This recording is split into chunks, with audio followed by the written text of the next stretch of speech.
on character na eh. Di ba? On character na, tapos siguro, ay nauupo ko na, okay na, at maganda na yung entrance natin. Kunyari, hirap na hirap at pagod na pagod. No? Kasama sa actingan yon. Tapos, nakalimutan ho, na on character pa siya.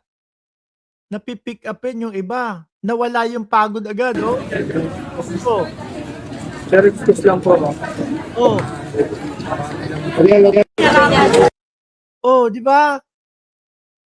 Haliman Usga, sabi, sino yan? Shout out sa iyo. O, Erlinda Consuelo. Tuloy. Hindi kita madinig, Sir Junel.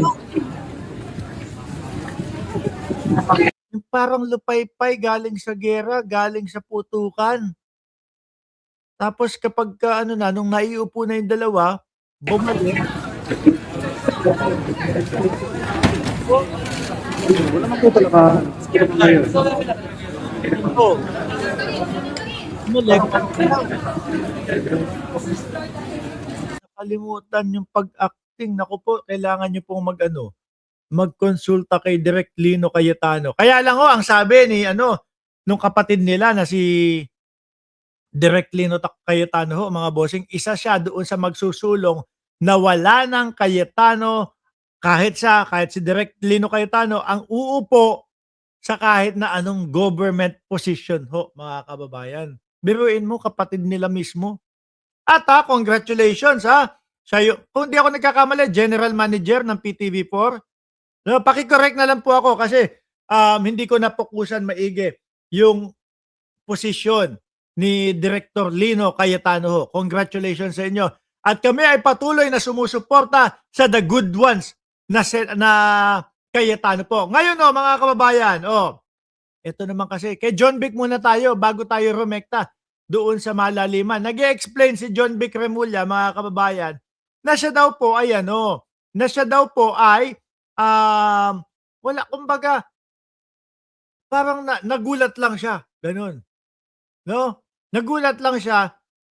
Kaya, ewan ko, mahirap pong ipagtanggol si John Vic dito. Ganyan tayo dito, mga bossing.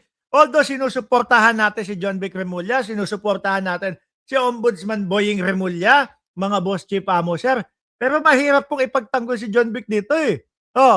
Kasi sabi ni Rosewin, palabas na daw po siya. Pero nandun yung talagang may video kasama eh.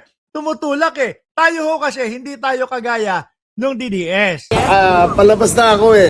Hindi tayo kagaya ng mga DDS na kapag ultimo nakita na sa video, halata na nagsisinungaling. Tapos ipagtatanggol pa natin. Hindi, sir. Pakinggan natin si Sir John Vic Remulla. Sir, yes. Sir, reaction lang po, parang natulak daw po kayo ni Senator. Palabas na ako eh. Nag-usap lang kami ni Senator Win. Palabas na ako. Pagkita ko. Siguro ang nasa utak ni John Vic Remulla, dahil kausap si Senator Win Gatchalian, pro tempore. Ang nasa isip siguro niya, ang huling mga katagasa sinabi, kung anuman ang mangyayaring sesyon diyan sa Senado o ang Blue Ribbon Committee nila ay illegal yan. Siguro yun yung tumatak sa isip ni John Vic Remulla. Kaya nung nakita niya etong mga senador at yung 18 marites, yun yung unang ginawa niya. Humarang siya. At sir, talagang may tulak, hindi ko kayo ipagtatanggol, sir. No? Isang dilubyong tao dumadating papunta sa akin eh. Isang dilubyong tao. Sa bagay, para naman delubyo yung mga yan o yung mga hinayupak na yan. Okay, walang putol. Yes. Sir, reaction lang po, parang natulak daw po kayo ni Senator. Palabas na ako eh. Nag-usap lang kami ni Senator Win.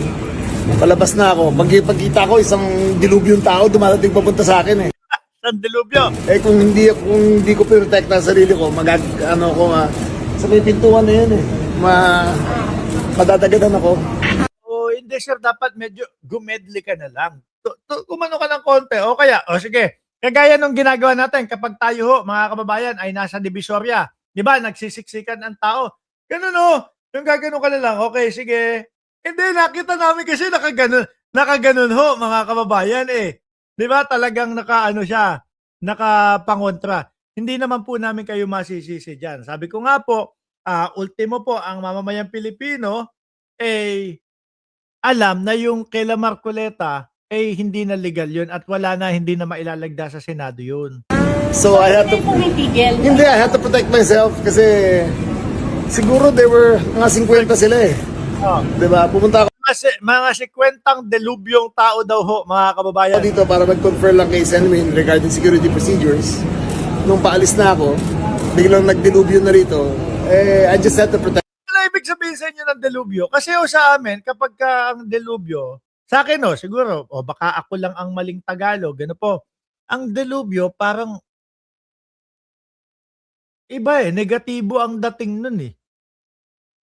Di ba? Delubyo, sandali nga, i-ano na natin, i-google natin. Biruin mo, Tagalog na lang, i-ginugoogle pa natin.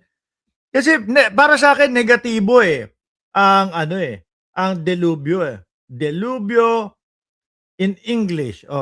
Baliktad disaster. Diba, sakuna. 50 delubyong tao. myself. Wala, but there was no exchanges. There was no punches. Wala naman. Di wala nasaktan. Ano? But I didn't know. Hindi ko alam na parating sila. Diba? Tinulak ba ho daw kayo ni Senator Padilla? Hindi na, I wouldn't say tinulak niya ako, pero siya yung nasa harap ko nung parang isang wave ng tao biglang nasa harap ko. Nagulat na ako eh. Kung hindi motivated ba yung katawan ko, nahulog na ako nun eh. Kasi tapat ko yung pintuan mismo, yung door jam eh. Papuntang door jam na eh. So, baka nasaktan pa ako. May chance pa kayong Anyway, maliit na kaano lang yan. No, simple lang yan. Hindi pwede matakpan. Ito na po mga kababayan, yung mga pinagsasabi nitong kasama sa mga delubyong tao, mga boss chief mo, sir. Mapapansin ho natin dito, lahat po ng hindi naniniwala sa kanila, isinama na po nila na nakatanggap ng maleta.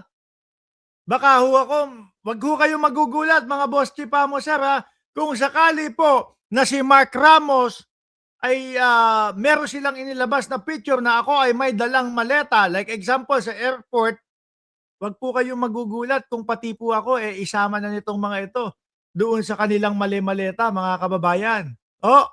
Kasi parang gano'n naman ang nakikita natin eh. Lahat ng hindi pumabor at lahat ng hindi kumampi sa kanila sama sa maleta. Umpisahan natin dito sa litrato ni Sandro Marcos na ipinapakita po nila, mga kababayan. namin. Ayan, may picture daw si Sir ni Sandro Marcos. Tabing dagat. Ang tanong ko lang, kailan kinuha yan? Same po pagdating namin. Ayun daw yung picture, mga kababayan. Nakita niya natin.